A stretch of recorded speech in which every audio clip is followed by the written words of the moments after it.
not-for-profit, excited to talk about the Ag Explorer white papers. And I've got Dr. John Murphy here to dive a little bit deeper into this one specifically, where we're focused on GrowPack AI and what the University of Florida had to say about the results coming from their trials. Yeah, definitely. So just a little about GrowPack, right? You and I were visiting about it. It's one of my favorite products because, let's be honest, it's not a large expense per acre. Corn, you're talking less than $2, but we just continue to see phenomenal results, and we see it from start to finish. And remind me, this is a talc or graphite replacement, or are there Yep. other uses for GrowPack AI? Yeah, definitely. So it's a talc replacer, right? So we're all running an 80-20 already. And so it's that seed lubricant, but we're also pairing in their essential nutrients to get the plant going. And then I like to call them 3 proven biologicals. And so we have that Bradyrhizobia, that's a soybean inoculant. We have a Trichoderma virens for early season vigor, I like to say. And then my favorite is mycorrhizal fungi. And just the idea that we're going to enhance the rooting volume and we're going to be able to uptake more nutrients.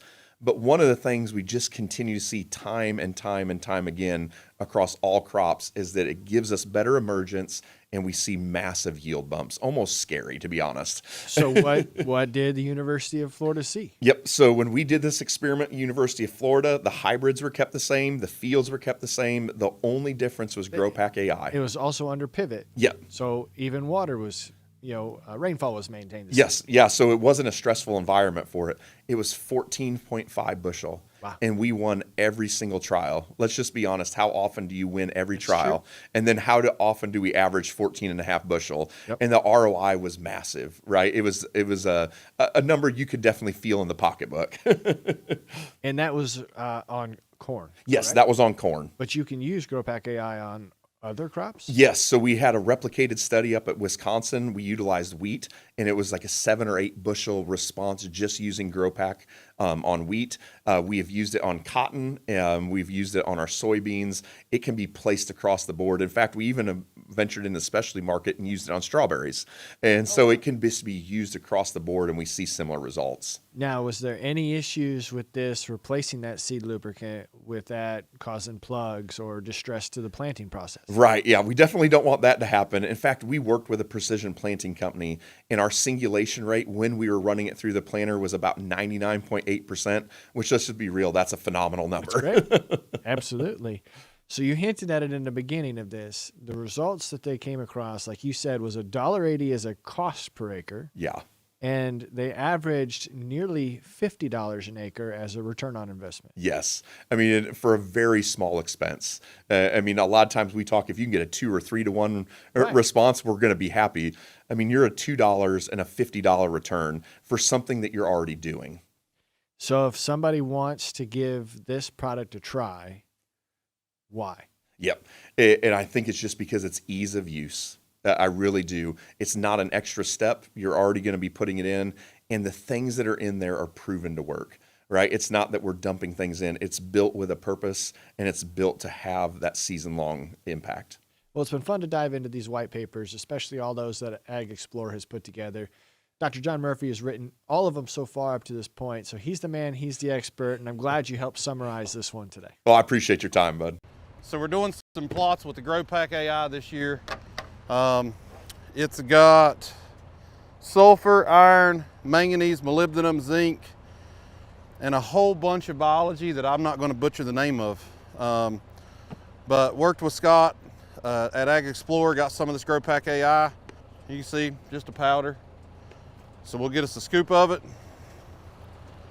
And then what I do, since I got gloves on, is just mix it up like that, or we've got a little auger that we can use. We get a good coating over all those seeds.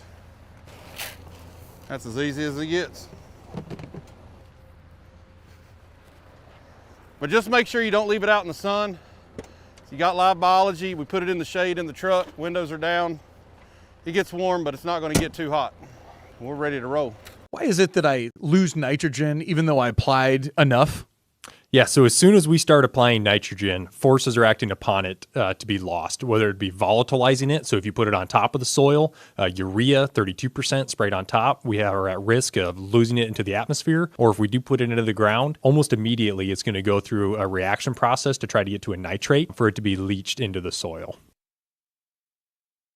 What's the difference between ammonium and nitrate, and why do they matter? Yeah, so really, in a sense, they're all part of this nitrogen. There is a difference and there's not at the same time. It's a form of nitrogen. Ammonium is a positive charge, so it's going to bind to the soil. But as soon as you get it into an ammonium form, it's already being worked upon to try to get into a negative form, whether it be a nitrite or a nitrate.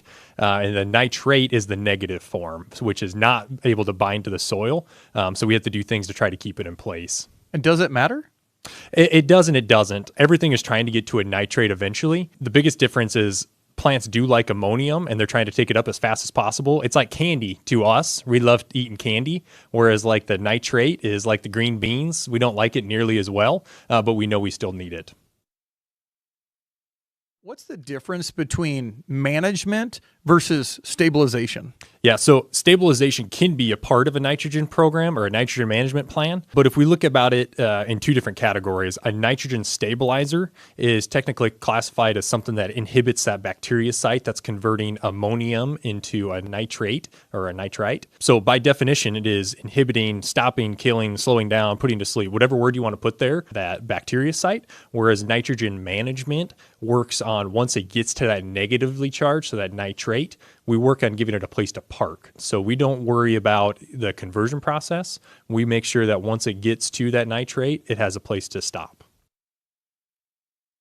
So I've heard that sulfur makes nitrogen more effective. Why? This is a really interesting one because both of their deficiencies present in the exact same way. So a lot of the times you don't actually know from first glance if it's a nitrogen or sulfur deficiency, and that's because they are so directly tied to each other. So I like to use this analogy, Dave. I like to think about nitrogen as the gasoline in your car, and I think of sulfur as the spark plugs. So we can't use that nitrogen unless we have sulfur. So we need the fuel, we need the nitrogen, and we need the spark from the spark plugs to be able to ignite it and propel that vehicle, just like we need nitrogen in the plant and the sulfur to be able to utilize that nitrogen. Farming is all about timing. Is there a wrong time to use a nitrogen management tool? I don't think there's a wrong time, and speaking in a negative sense per se, but I do think there's a time in which you don't need it. So, right, if we're out there wide dropping 32% really late in the season, close to when that plant needs it, I don't think there's an opportunity, or I don't think there's a need, rather, to run a nitrogen management tool. But I do think if we're early in the season, or even if we're like into the fall before the season before, I think we're absolutely, it's a necessity to run a management tool there. Hey, well, welcome back to 2026 From the Field. And we've done some From the Fields in fun environments. We've been really hot, and now we're really cold, because today we're about an hour and a half north of Indianapolis, Indiana, and I'm saying the wind chill's right about zero. And with me today is Ed Hopkins. He is an agronomist with Ag Explorer. Yeah. Ed, thanks for joining me today. Yeah, great, John. You picked the coldest day of the winter here to come from the field. That's right. So Ed, tell me a little bit about where we are and what agriculture looks like here. Yeah, so like John said, we're about an hour and a half northeast of Indianapolis, which is Hartford City, Indiana. So the crops from this area would be corn and soybean would be the main crops. So pretty traditional. Yeah, pretty right? traditional. We've had a chance to visit with a lot of guys last few days. The cold has got us, but hey, spring is coming, right? That's right. So Ed, today I thought it'd be great as we kick this off, just talk about nitrogen management.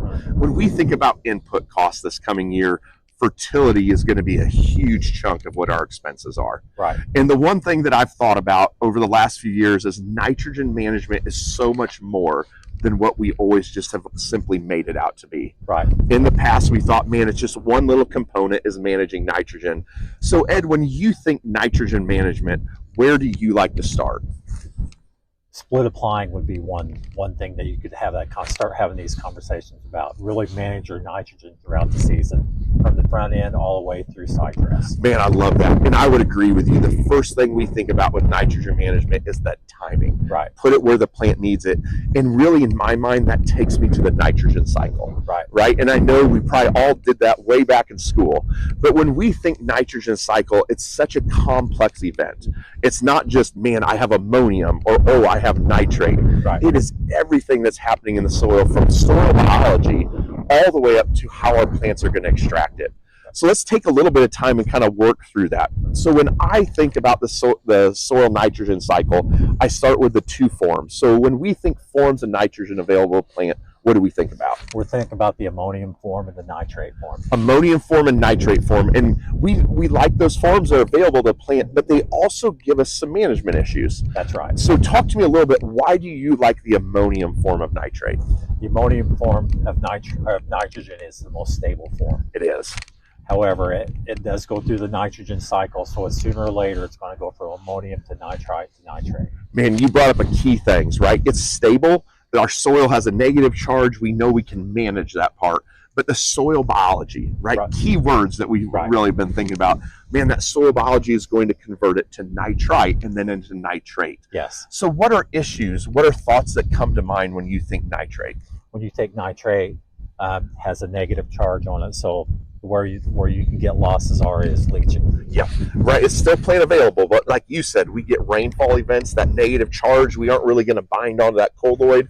That water moves, the nitrate moves down with it. Right. And so we know we have to manage that when we think groundwater, right? Or we just simply think about lost nitrogen. Now, the other parts of that cycle that stay with soil biology is the idea of organic nitrogen. Yes. If we were to go out and pull a soil core and send it to a lab, we could ask them for nitrate N, yes, ammonium N, and organic matter. Yes. And that's really where kind of the idea of our credits come from, right? We get 20 to 30 pounds per percent. Right. But Ed, how do I take that organic nitrogen, that organic matter, and convert it into so how that conversion works is you take the soil biology and you make that conversion with that. You're right, mineralization, right? Yeah, but it goes back to soil biology. Yes.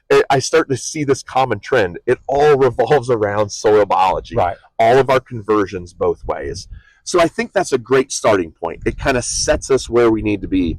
We even understand a little bit about the losses, but let's talk about volatilization, right? We talked about leaching, which is underground. Right. Volatilization above ground. So what forms do I have to worry about with volatilization, and how do I protect my nitrogen from that? Yeah, so when you expose this nitrogen like urea or a UAN on top of the ground, you expose that to a bacteria called urease bacteria, and that urease starts working on the nitrogen, which could lead expose that, which can lead to volatilization. You're right. That enzyme, it's everywhere, right? Especially when we think about the soil surface, and it breaks that urea, turns it into a gas. Right. And it can happen rapidly. And when we have humid and warm environments, it happens even faster. Right. So how do I protect above ground, right? What does industry standard look like?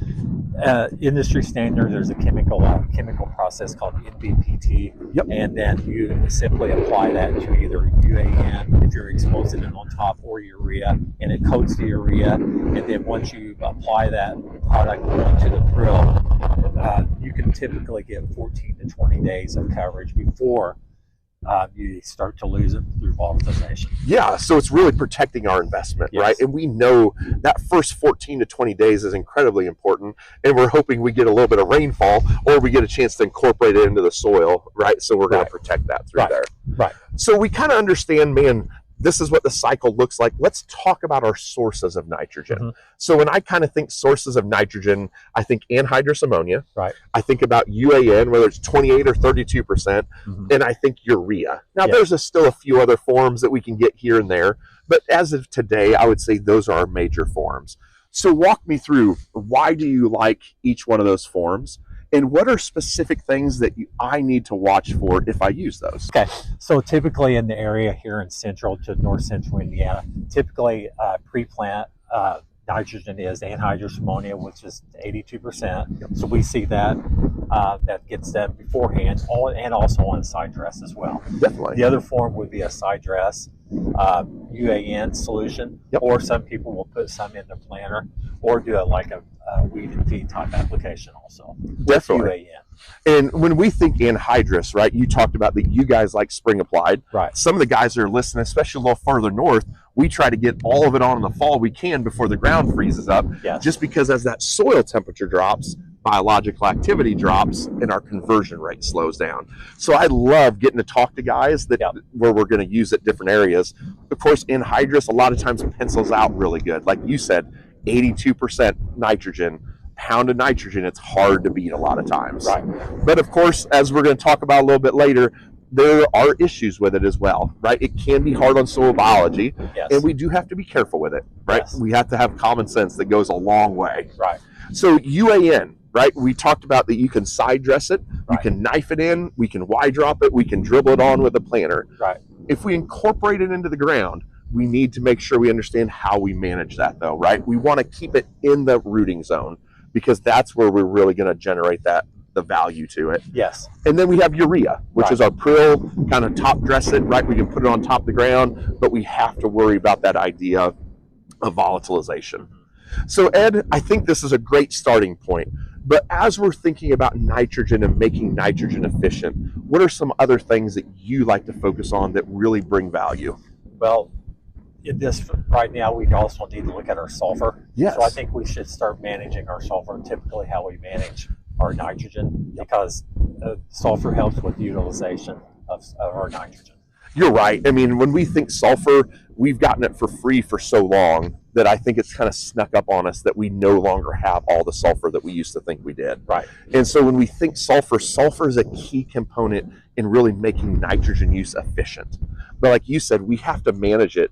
And when we're putting on nitrogen, I think is a really good time to look at putting on that sulfur, especially with our UAN. Yes. Run a 28005 or put some ATS out there so that we can enhance that uptake and utilization within the plant itself. Yes. When I look at tissue tests or when I think about pounds on the ground, I love to see a ratio about 8-to-1 or 7-to-1. 8 pounds of nitrogen to every 1 pound of sulfur. I really see a lot of benefit in that uptake and that utilization. Right. Awesome. So Ed, I think we've really covered a lot of basics on this wonderfully cold day. Yes. Yes. But when I step back then and I look at the big picture, it really comes back to managing everything. Right. There's so many different inputs, whether what form we're using. Unfortunately, there's a lot of ways we can lose it through volatilization and leaching.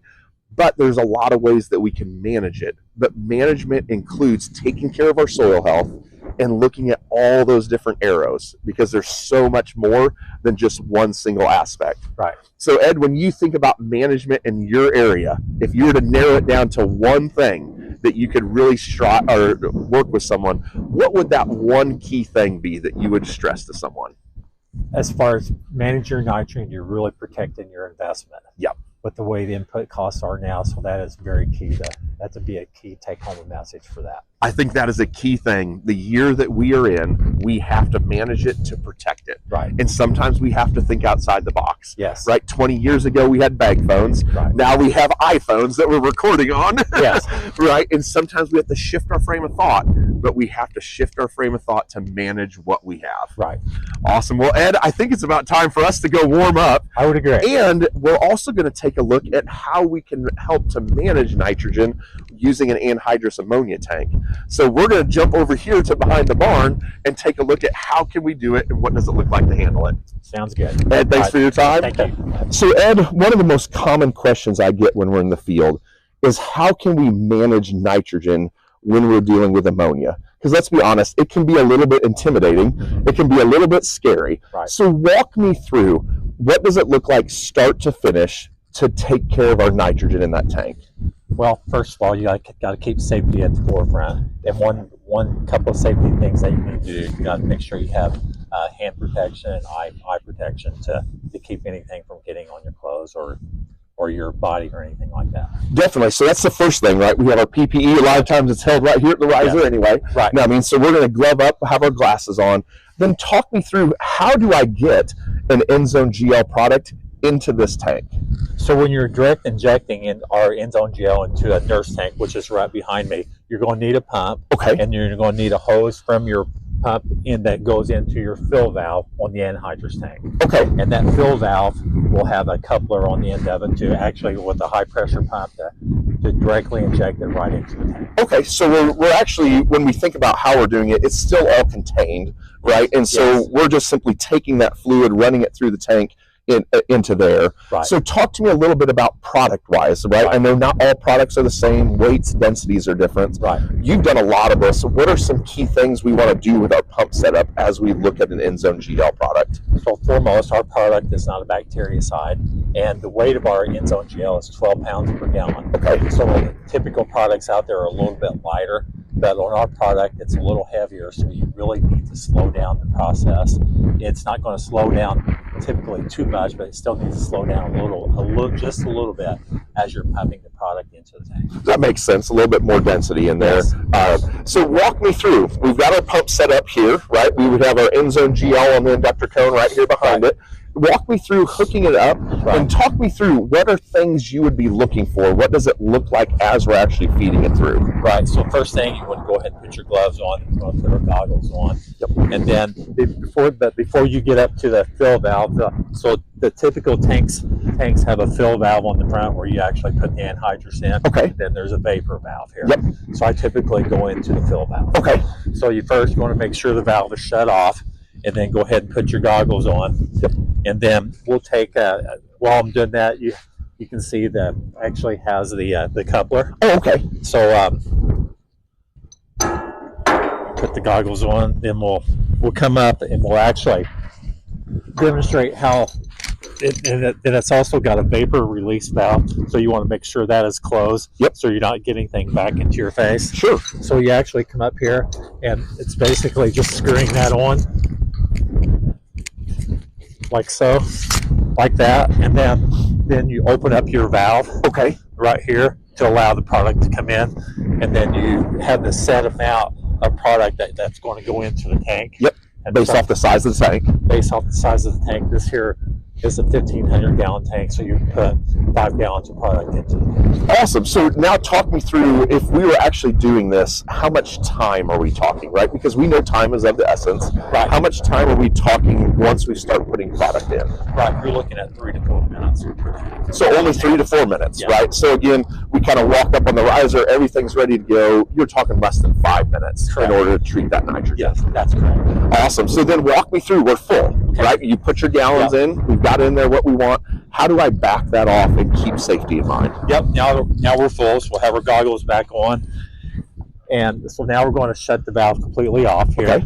And then you want to make sure that you have any pressure come off here. So you're going to open up your vapor valve, which I'm doing right here. Yep. And then once you see all the pressures off, then you come up here and just spin that off. And we're done. Do that, just like that. So keeping a little bit of safety in mind, right? We know we're dealing with something we have to at least be cognizant of, but really pretty straightforward and limited risk, I would say. Awesome. Well, Ed, Yeah, keeping safety in mind with your proper PPE and keeping your vapor valve shut, we'll have no problems. awesome. Well, Ed, I appreciate the time and the knowledge. Man, we've heard so much good stuff today, from talking Grow Pack AI when we were getting started to looking at how we can manage nitrogen even in an anhydrous ammonia tank, to really digging in and seeing, man, when we manage nitrogen all the way across the board, it's so much more than simply one thing, right? It's looking at everything and making sure we maximize that investment. I really want to make sure to encourage you to join us next month as we continue our From the Field. I am hoping it's going to be just a little bit warmer, but we're going to continue to bring you agronomic information that is going to drive real economics and bring value to you this coming year. Have a great week.